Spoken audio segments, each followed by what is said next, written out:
Hi dear students, कैसे हैं आप सभी। मैं रत्नेश शर्मा एक बार फिर आपके अपने यूट्यूब चैनल ब्लू वेब पे स्वागत करता हूं।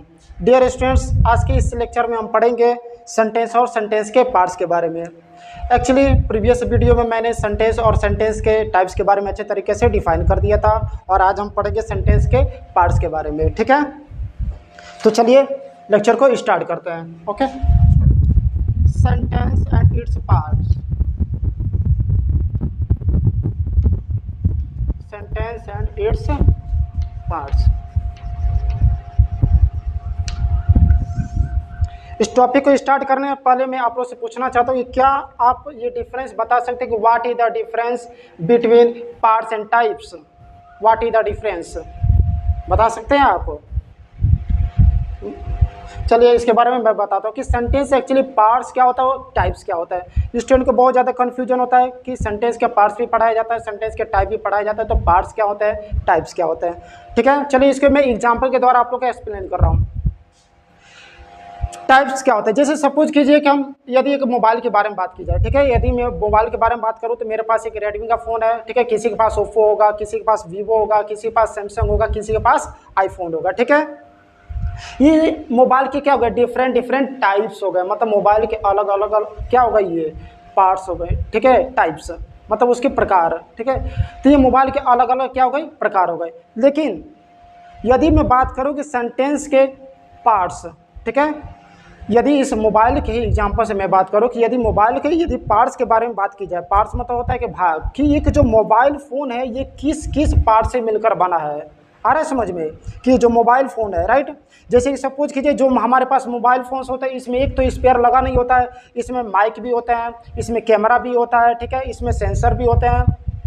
ठीक है, इसमें स्क्रीन्स भी होता है, राइट, इसमें मदरबोर्ड भी होता है, मतलब डिफरेंट पार्ट्स होते हैं। ठीक है, तो पार्ट्स, उसी तरह सेंटेंस के एक पार्ट्स की जब बारे में बात की जाए कि मान लीजिए सेंटेंस जो हम लिखते हैं तो वो सेंटेंस किस किस पार्ट से मिलकर बना होता है, वही क्या कहलाता है, उसका पार्ट्स होता है। ठीक है, कि मतलब एक सेंटेंस किस किस पार्ट से मिलकर बना होता है। ठीक है, तो चलिए हम आज उसी के बारे में पढ़ेंगे। ठीक है, उससे पहले हम सेंटेंस समझते हैं। एक्चुअली प्रीवियस वीडियो में सेंटेंस के डिफिनीशन बता दिया था, सेंटेंस के टाइप्स बता दिया था, लेकिन फिर भी सेंटेंस के पार्ट्स को स्टार्ट करने से पहले उसको डिफिनीशन की एक बार और समझना बहुत ही ज़रूरी है। क्यों? क्योंकि सेंटेंस को यदि हम वेल डिफाइंड नहीं करेंगे तब तक हम उसको अच्छे तरीके से नहीं समझ पाएंगे। ठीक है, राइट।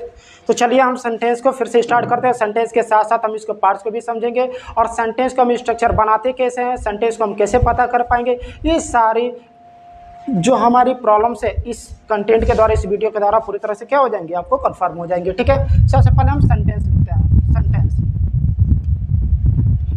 देखिए जैसे आपको पता है कि जब एक सेंटेंस का फॉर्मेशन होता है, निर्माण होता है, तो सेंटेंस क्या एक वर्ड से मिलकर बनता नहीं है। सेंटेंस में क्या होता है, बहुत से वर्ड्स होते हैं और एक बहुत से जो वर्ड्स होते हैं ना, वो बिल्कुल प्रॉपर एक सिस्टमेटिक अरेंजमेंट के द्वारा बनते हैं। कैसे? डिफिनीशन होगा a sentence. A sentence is a systematic arrangement of groups of letters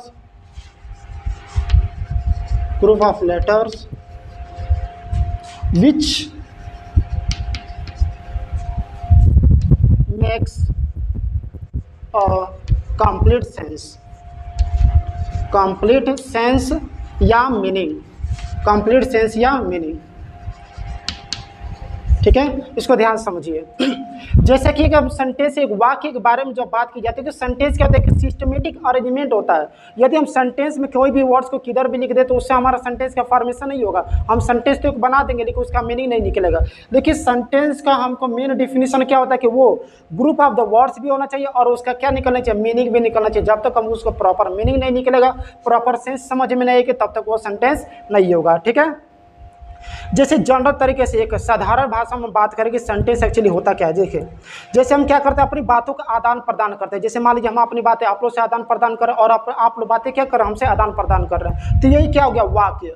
वाक्य मतलब क्या कि यदि हमें वो जो बातें हम किसी से बोल रहे हैं या जो बातें हमें सुनाई दे रही है वो हमें अच्छे तरीके से समझ में आ जाना चाहिए। ठीक है, ये तो सेंटेंस के जो डिफिनीशन लिखी है तो हमारे बुक्स की हो गई, लेकिन हम सेंटेंस एक वाक्य के बारे में जब बात की जाए, भले वो किसी प्रकार का वाक्य हो, इंग्लिश हो या हिंदी हो, कोई भी हो, लेकिन हम जब इंग्लिश पढ़ रहे थे इंग्लिश के बारे में ही जानेंगे कि सेंटेंस वाक्य वह होता है कि हम क्या करते हैं, हम जो भी बातें किसी से बोलते हैं, हम बातें शेयर करेंगे तो बातें क्या होती है उसको समझ में आती है, समझ में आती है तभी तो वो रिस्पॉन्स करता है, या वो जो बातें हमसे बोलता है तो वो बातें हमें क्या होती है, समझ में आती है। मतलब कि यदि हम बातों का आदान प्रदान करें तो ये बातें हमें अच्छे तरीके से समझ में आ जाए, वही हमारा क्या होता है, वाक्य होता है, सेंटेंस होता है। ठीक है, ये तो हो गया हमारा सेंटेंस। अब इसके बारे में हम इसके आगे पढ़ेंगे कि स्ट्रक्चर ऑफ द सेंटेंस क्या होता है। ठीक है, इससे पहले मैं आप लोग कुछ बता दे रहा हूँ कि जब भी हम सेंटेंस लिखते हैं तो बहुत से स्टूडेंट ये गलतियाँ करते हैं कि क्या करते हैं, सेंटेंस की स्टार्टिंग स्मॉल लेटर से कर देंगे, लेकिन वो क्या है, सेंटेंस का स्पेलिंग व वर्ड सही होते हुए भी सेंटेंस आपका गलत है, क्योंकि सेंटेंस का रूल ये होता है कि हम जब भी कोई सेंटेंस एक लिख रहे हैं तो उस सेंटेंस के जो फर्स्ट लेटर्स होना चाहिए हमेशा कैपिटल लेटर्स होना चाहिए। ठीक है, नहीं तो हमारा सेंटेंस क्या है, गलत है। ठीक, क्योंकि सेंटेंस देखो आप लोग बहुत बड़ा मिस्टेक करते हो और आप लोग सोचते हो कि ये क्या बहुत ही छोटी सी मिस्टेक है। ठीक है, वो छोटी सी मिस्टेक नहीं, बहुत बड़ी मिस्टेक है, क्योंकि सेंटेंस के रूल के अकॉर्डिंग आप क्या कर रहे हो, गलत कर रहे हो। कभी भी हम सेंटेंस को स्टार्टिंग करते हैं, ठीक है, जैसे सेंटेंस में लिखूं they play cricket, they play cricket, तो सेंटेंस के जब हमने स्टार्टिंग किया तो इस स्टार्टिंग में जो हमारा फर्स्ट वर्ड होगा उसका जो फर्स्ट लेटर होना चाहिए ऑलवेज कैपिटल लेटर होना चाहिए। ठीक है, क्योंकि जब हम यहाँ पर लिखें दे प्ले क्रिकेट और इसके जस्ट बाद फुल स्टॉप, तो सेंटेंस की जब हम स्टार्टिंग करेंगे तो हमेशा कैपिटल लेटर से करेंगे। यदि यही सेम वर्ड सेंटेंस के बीच में होता तो हम इसको स्मॉल लेटर से लिख सकते थे, लेकिन सेंटेंस के रूल के अकॉर्डिंग जब हम एक सेंटेंस स्टार्ट कर रहे हैं तो इसका फर्स्ट वर्ड क्या होना चाहिए, कैपिटल होना चाहिए। दूसरी चीज़ है कि जब हम कभी भी सेंटेंस को इंड करते हैं लास्ट में, तो लास्ट में हम कुछ ना कुछ पंक्चुएशन मार्क यूज जरूर करते हैं। बिना पंक्चुएशन मार्क का भी हमारा सेंटेंस क्या अधूरा है, सेंटेंस कंप्लीट नहीं है। ठीक है, सेंटेंस हमारा कंप्लीट कब होगा, सेंटेंस के स्ट्रक्चर के अकॉर्डिंग, सेंटेंस के रूल्स के अकॉर्डिंग, कि sentences start from capital letters and and with punctuation mark. ठीक है, तो यही हमारे सेंटेंस के दो स्ट्रक्चर होंगे। ठीक, और हम इसको अच्छे तरीके से पढ़ेंगे। ठीक है, structure of the sentence, structure of sentence.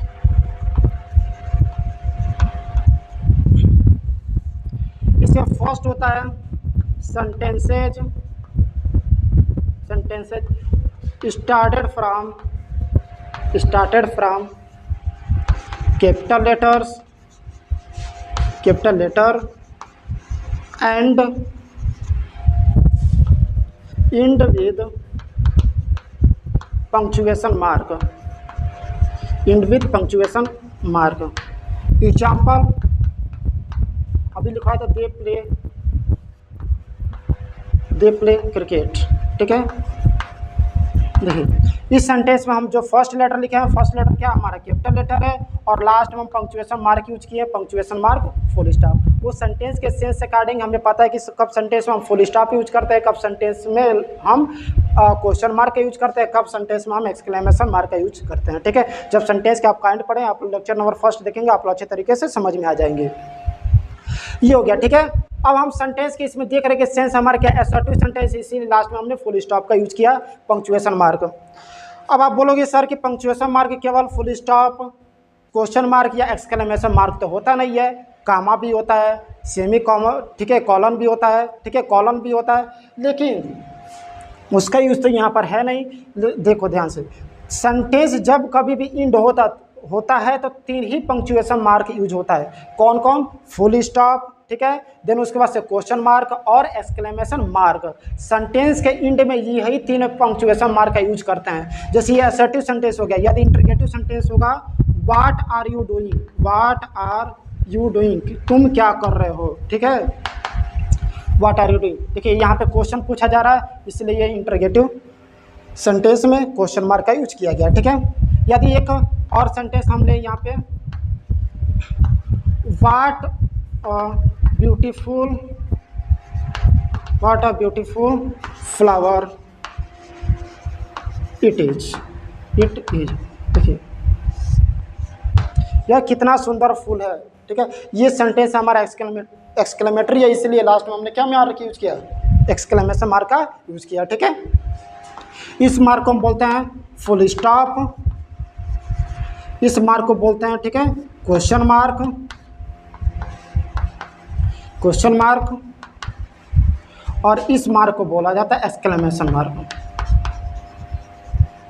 Exclamation mark. ठीक है, तो सेंटेंस के एंड में यही तीनों punctuation mark, full stop, question mark और एक्सक्लेमेशन मार्क का यूज किया जाता है। ठीक है, अब सेंटेंस के स्ट्रक्चर में सबसे जो मोस्ट हम पढ़ने जा रहे हैं, जो पॉइंट नंबर हमारा 2 है, वो सबसे मोस्ट पॉइंट है। क्यों सबसे मोस्ट है, आइए समझते हैं।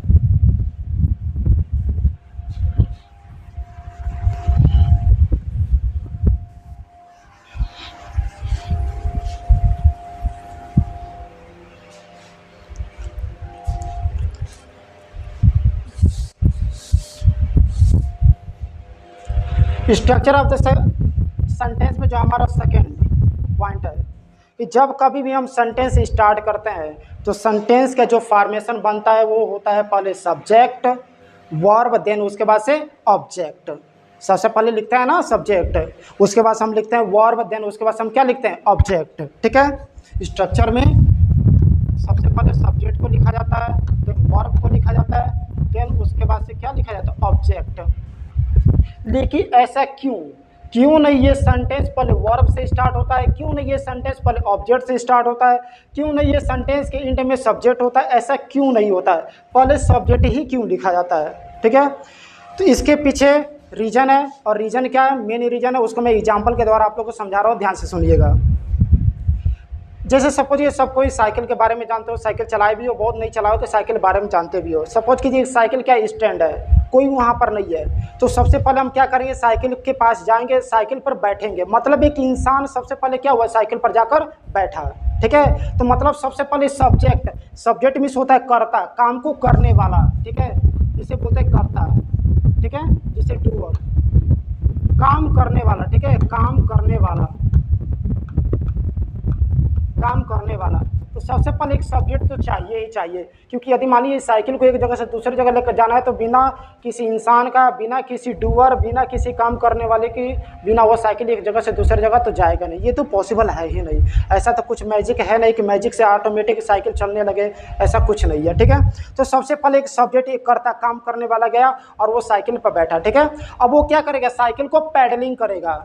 पैडलिंग मतलब पैडल मारेगा ना उस पर, मतलब कि सबसे पहले एक सब्जेक्ट गया, करता गया, और वो क्या किया, सब्जेक्ट गया और जाने के बाद वो क्या कर रहा है, काम कर रहा है। काम क्या कर रहा है कि साइकिल को पैडल कर रहा है, और पैडल करने के बाद से रिस्पॉन्स क्या आएगा कि साइकिल आगे की तरफ चल पड़ेगा।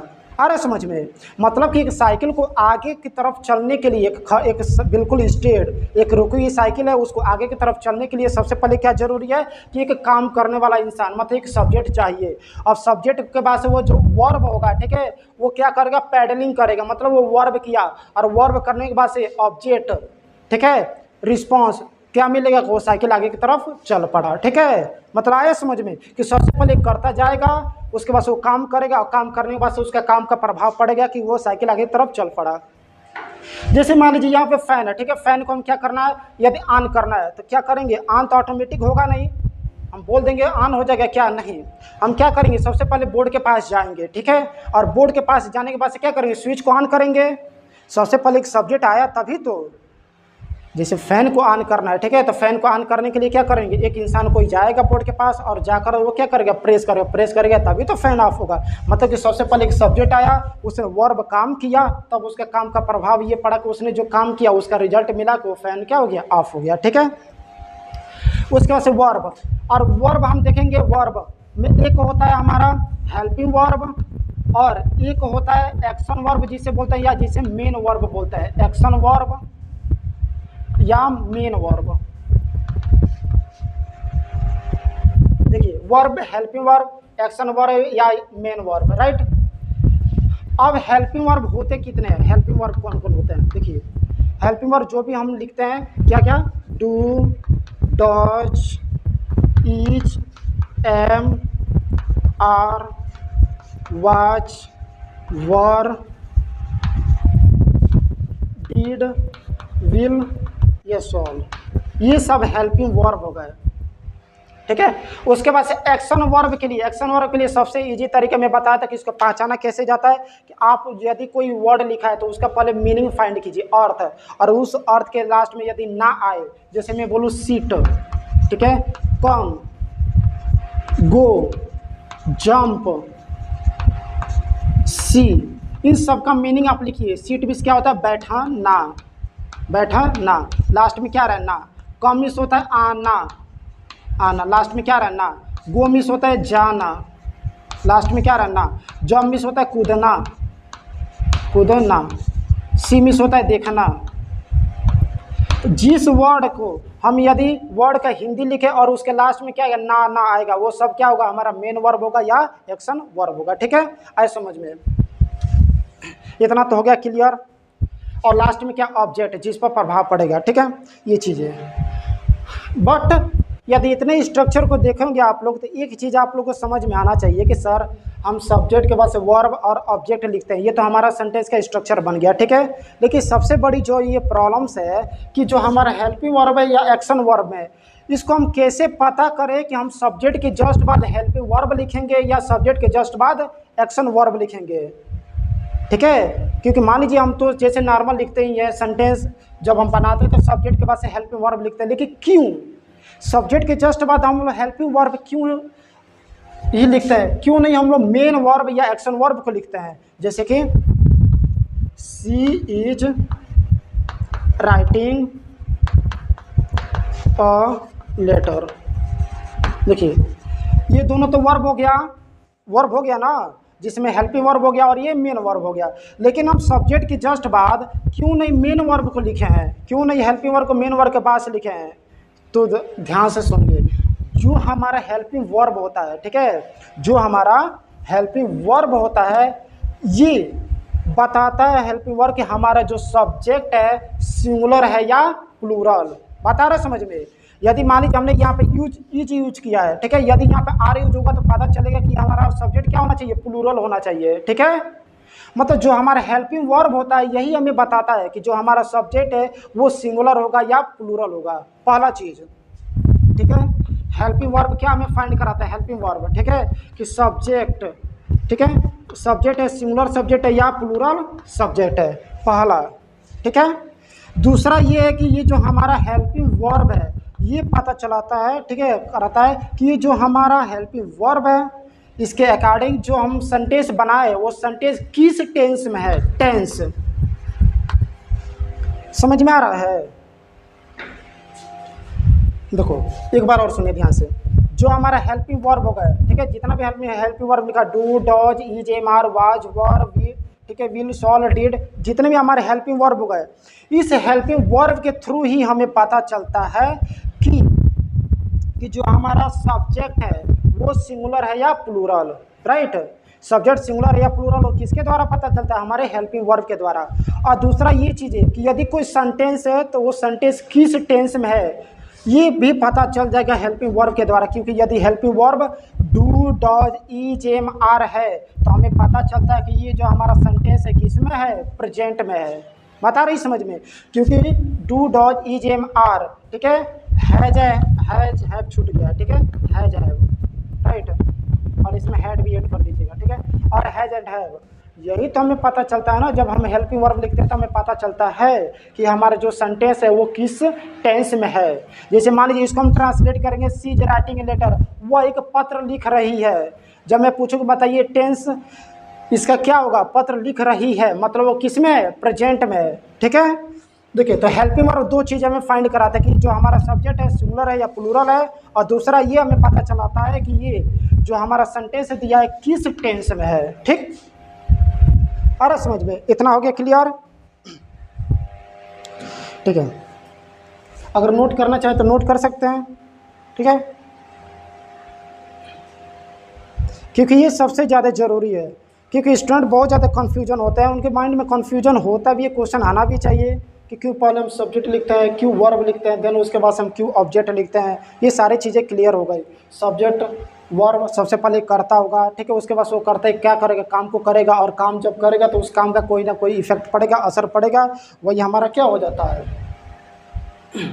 जब जिस पर इफेक्ट पड़ेगा वो हमारा ऑब्जेक्ट हो जाता है। ठीक है, इसको नोट कर लीजिए।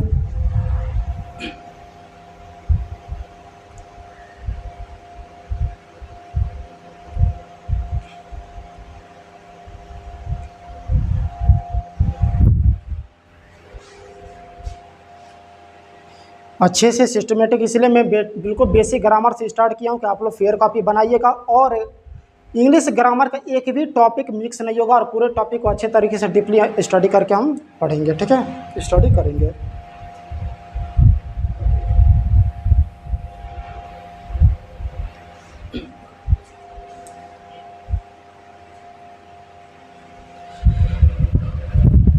अब तो ये जितना हम पढ़े हैं ये तो हमारा अभी सेंटेंस था। ठीक है, सेंटेंस से रिलेटेड जो भी प्रॉब्लम्स थी वो कंप्लीट हो गई होंगी, आई होप। अब इसके बाद से जो हमारा था सेंटेंस के पार्ट्स, ठीक है, सेंटेंस के पार्ट्स को पढ़ेंगे। ठीक, तो parts of sentence, parts of sentence, sentence के पार्ट्स। देयर आर टू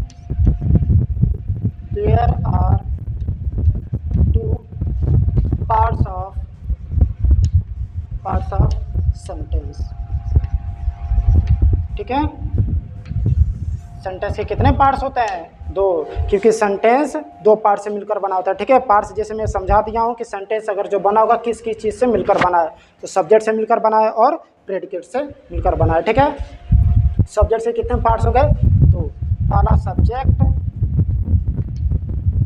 ठीक है, जिसे हम लोग उद्देश्य या कर्ता भी बोल सकते हैं। ठीक है, दूसरा होता है प्रेडिकेट, जिसे हम लोग बोलते हैं विधेय।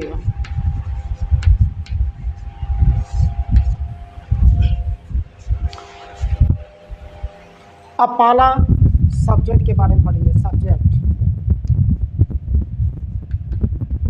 इसमें सब्जेक्ट का डेफिनेशन पढ़ेंगे, और यदि सेंटेंस कोई दिया हो तो उसमें हम सब्जेक्ट को कैसे पता कर पाएंगे।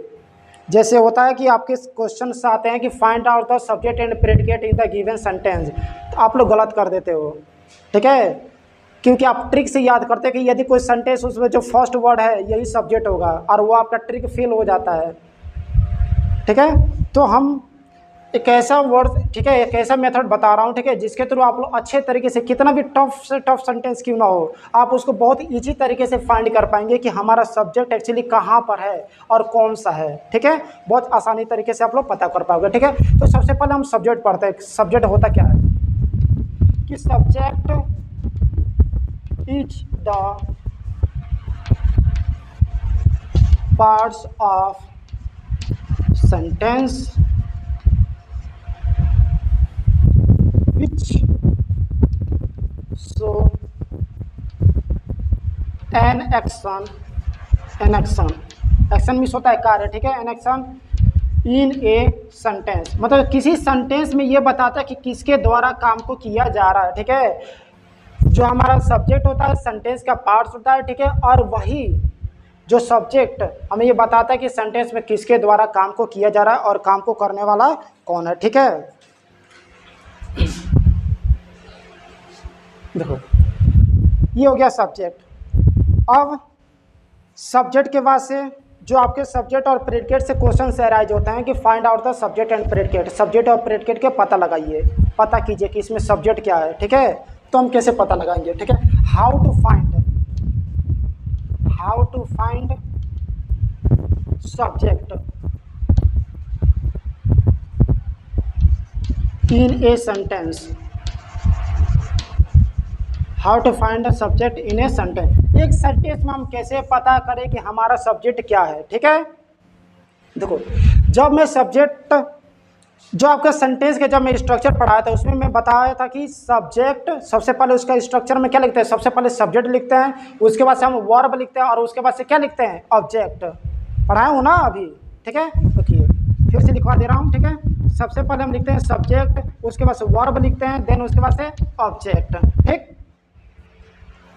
ठीक है, वर्ब ऑब्जेक्ट। अब ज़रा ध्यान से सुनो, you are going to school. थोड़ा आप लोग अटेंशन इधर बनाए रखिए, ध्यान सुनिए। देखिए इसमें हम कैसे फाइंड करें कि हमारा सब्जेक्ट क्या है, ठीक है। उसके लिए आप एक वर्ब कीजिए, ज़्यादा आप कुछ नहीं सोचना है, कि आपको बस ये पता होना चाहिए कि हमारा इसमें वर्ब क्या है, ठीक है। आ रही बात समझ में। तो यदि मैं बात करूं कि इस सेंटेंस में वर्ब में हेल्पिंग वर्ब, मेन वर्ब दोनों होना चाहिए, ठीक है। तो वर्ब, इसमें वर्ब क्या है, यहाँ से यहाँ तक वर्ब है कि नहीं है। देखिए वो मिस होता है, जानना आ गया और हेल्पिंग वर्ब आर, ठीक है। देखिए ये हो गया हमारा वर्ब। अभी इसके बारे में मैं बात नहीं कर रहा हूँ, ठीक है। और ये कहाँ पे जा रहा है, जहाँ पे जा रहा है वो हमारा ऑब्जेक्ट हो गया, ठीक है। मैंने इसके बारे में नहीं बात किया है। बिफोर वर्ब, वर्ब से पहले, मतलब वर्ब से पहले पुट क्वेश्चन वर्ड, हु या वाट, एंड आस्क क्वेश्चन,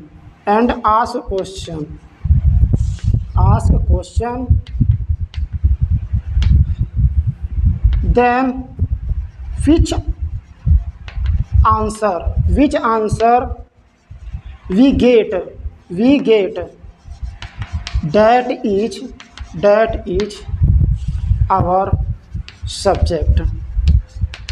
देखिए सुनो ध्यान से, मैं लिखा क्या हूँ, पहले इसको ध्यान सुन लीजिए, उसके बाद से नोट कीजिएगा कि बिफोर वर्ब से पहले put question word who and what, ये दोनों चीज, इतना डेफिनेशन है, ये इसको याद करने की जरूरत नहीं, मैं एक्चुअली लिख दिया हूँ, केवल आप याद रखिए कि हु एंड वाट, ठीक है। और किससे पहले, बिफोर वर्ब, मतलब वर्ब से पहले यदि हु या वाट लगाकर हम क्वेश्चन पूछते हैं, वर्ब से पहले हु या वाट लगाकर क्वेश्चन पूछते हैं, और जो भी आंसर हमें प्राप्त होता है वही आंसर हमारा क्या हो जाएगा, सब्जेक्ट हो जाएगा। आया समझ में? नहीं तो एक बार और सुनिए। हम सबसे पहले सेंटेंस एक लिखा है तो उसमें हम वर्ब फाइंड करेंगे, ठीक है। वर्ब फाइंड करने के बाद हम ये वर्ब से जस्ट पहले हम इसके पहले कितना वर्ड दिया उसके बारे में नहीं सोचेंगे, हम सबसे पहले सेंटेंस देखेंगे और सेंटेंस में जहाँ कहीं भी वर्ब लिखेगा और वर्ब के पास तुरंत जंप करके जाएंगे, ठीक है। तुरंत पहुँचेंगे किसके पास, वर्ब के पास, ठीक है। तो हम सबसे पहले वर्ब के पास पहुँच गए, ठीक। वर्ब, उसके पहले क्या क्या वर्ड दिया इसके बारे में नहीं सोचना, हमें सबसे पहले वर्ब को फाइंड करना है, ठीक। वर्ब, और जैसे हमको वर्ब मिल गया तो इस वर्ब से जस्ट पहले हम हु या वाट, यदि किसी इंसान के बारे में बात की गई तो हु लगा कर रखेंगे, किसी वस्तु के बारे में बात की जाएगी तो वाट, ठीक है। तो हम जस्ट उसके पहले हु लगा कर क्वेश्चन पूछेंगे। देखिए जैसे इसको हाइड कर दे रहा है, ठीक है। इससे पहले मैं लगाऊंगा हु, ठीक है। क्वेश्चन देखो मैं पूछ रहा हूँ, who are going to school, मतलब विद्यालय कौन जा रहा है, ठीक है। तो आंसर हमें क्या मिलेगा, यू, आंसर प्राप्त क्या होगा, यू। देखिए you are going to school, तुम विद्यालय ठीक है जा रहे हो, और यहाँ पे मैंने क्वेश्चन पूछा कि who are going to school, कौन विद्यालय जा रहा है, ठीक है। तो आंसर हमें क्या मिला, यू, और जो आंसर हमें प्राप्त होगा वही आंसर हमारा क्या हो जाएगा, सब्जेक्ट, ठीक है। तो यहाँ पे हमारा सब्जेक्ट क्या हो जाएगा, ठीक है, यू, ठीक है समझ में। कितना भी टफ हो, ठीक है। अगर मान लीजिए कि यहाँ पर तो एक सब्जेक्ट है, एक से जब ज़्यादा सब्जेक्ट होंगे तब क्या करेंगे, जैसे अगर बात की जाए रोहन एंड सोहन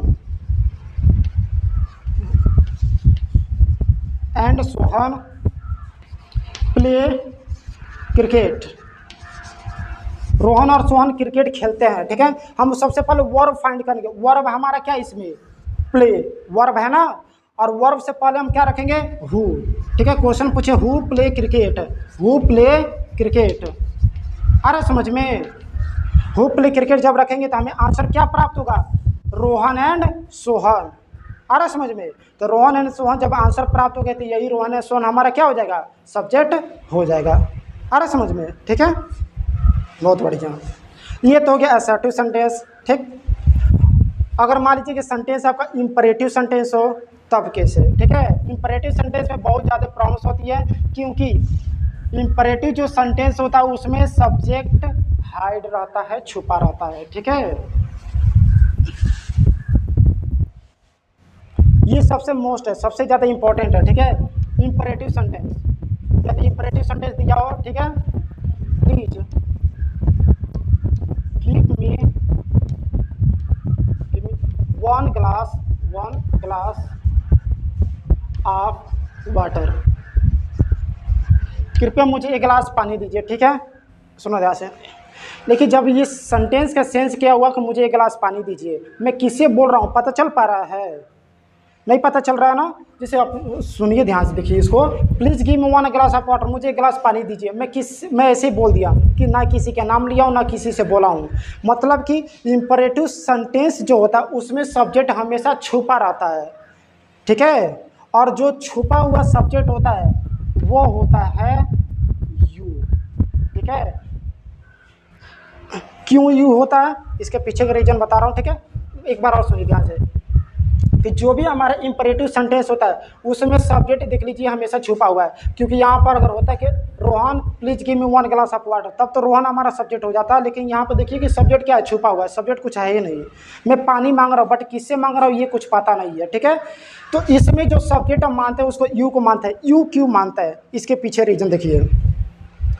आप कभी जब प्रोनाउन पढ़े होंगे, ठीक है, प्रोनाउन, तो प्रोनाउन में आपने पढ़ा होगा पर्सनल प्रोनाउन, पढ़े हैं पर्सन प्रोनाउन में first person, second person, third person, ठीक है। नहीं पढ़े तो एक बार और मैं इसको एक्सप्लेन कर दे रहा हूँ, ठीक है। कि जो स्पीकर होता है, जैसे मैं यहाँ पे बोल रहा हूँ, ठीक है, तो मैं हो गया क्या, फर्स्ट पर्सन, ठीक है, मैं बोल रहा हूँ। और आप लोग सुन रहे हो तो आप क्या हो गए, सेकंड पर्सन हो गए, ठीक है। फर्स्ट पर्सन जो स्पीकर होता है जो बोलता है। यदि मान लीजिए कि मेरे जगह पे आप लोग बोलो, ठीक है, आप लोग कुछ बातें बोल रहे हो या कुछ मुझसे पूछ रहे हो, तो आप हो जाओगे फर्स्ट पर्सन। जो आपकी बात को सुनेगा वो हो जाएगा सेकंड पर्सन। और थर्ड पर्सन वो बोलेगा, वो होगा जो हम दोनों के पास नहीं होगा, कहीं दूसरे जगह होगा, जो हम दोनों की बात नहीं सुन रहा होगा। अरे समझ में। फर्स्ट पर्सन जो स्पीकर बोलने वाला होता है वो हमेशा फर्स्ट पर्सन होता है। जो लिसनर होता है, जो सुनने वाला होता है, श्रोता, उसे बोलते हैं सेकंड पर्सन, ठीक है। जैसे मान लीजिए जब असेंबली कंडक्ट होता है, ठीक है, तो असेंबली जो भी कंडक्ट आपको कराते हैं वो हो गए आपके फर्स्ट पर्सन। जितने भी स्टूडेंट होते हैं असेंबली में कलेक्ट वो हो गए सेकंड पर्सन, ठीक है। और जो भी किसी मैटर के बारे में, किसी चीज़ के बारे में या किसी इंसान के बारे में बात की जाए वो हो गया थर्ड पर्सन, ठीक है, जो हम लोग के पास ना हो।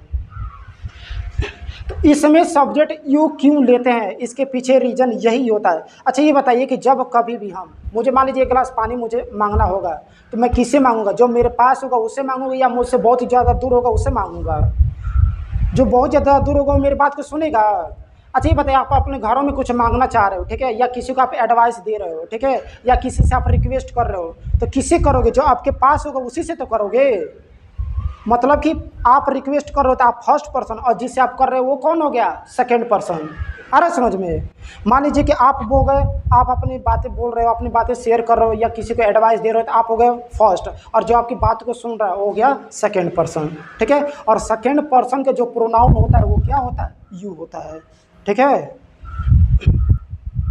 इसीलिए इंपरेटिव सेंटेंस में यू को हमेशा एज अ सब्जेक्ट कंसीडर किया जाता है, ठीक है। ये हो गया रिटन रूप में। लेकिन जब मान लीजिए कि हमें वर्बल बोलना होगा, जैसे मान लीजिए यदि डोर को ओपन करना होगा, यहाँ पे स्टूडेंट बहुत बैठे हैं, ठीक है, यदि डोर को ओपन करना होगा तो मैं बोलूँगा ओपन द डोर, तो बताइए कौन जाकर डोर को ओपन करेगा, मुझे किसी का नाम लेना होगा ना, ठीक है। मैं बोलूँगा Rishiraj go open the door, ठीक है, अरे समझ में, साहिल गो ओपन द डोर, मतलब कोई नाम लूँगा तब वो जाकर डोर को ओपन करेगा। मतलब कि जब हम ओरल बातें जब बोलते हैं, जब मौखिक मुंह से जब हम अपनी बातें बोलते हैं, तो उस समय जो हमारा सब्जेक्ट हो जाता है वो रिवील हो जाता है, मतलब हम सब्जेक्ट को प्रकट कर देते हैं, बता देते हैं। लेकिन रिटन रूप में जब लिखते हैं तो सब्जेक्ट हमारा क्या रहता है, हमेशा छुपा रहता है, हाइड रहता है, ठीक है। हुआ इतना क्लियर, ठीक। ये हो गया हमारा सब्जेक्ट, ठीक है। अब इसके बाद से हमारा जो लास्ट पॉइंट बच रहा है वो बच रहा है हमारा क्या, प्रेडिकेट, ठीक है।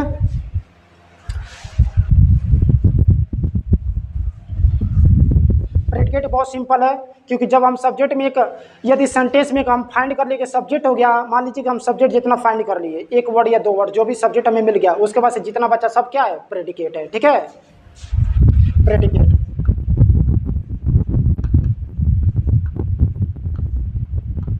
Predicate is the part of sentence which tells us something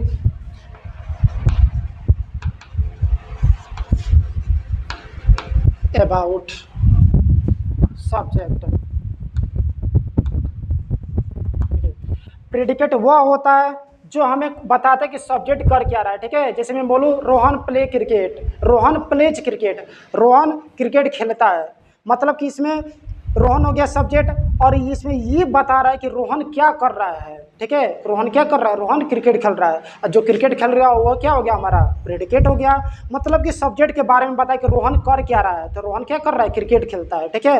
Rohan जब क्रिकेट खेलता है तो जो काम रोहन कर रहा है वही हो गया हमारा प्रेडिकेट, ठीक है।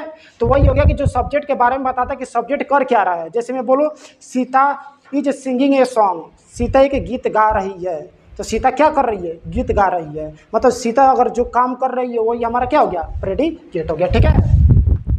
जैसे सीता इज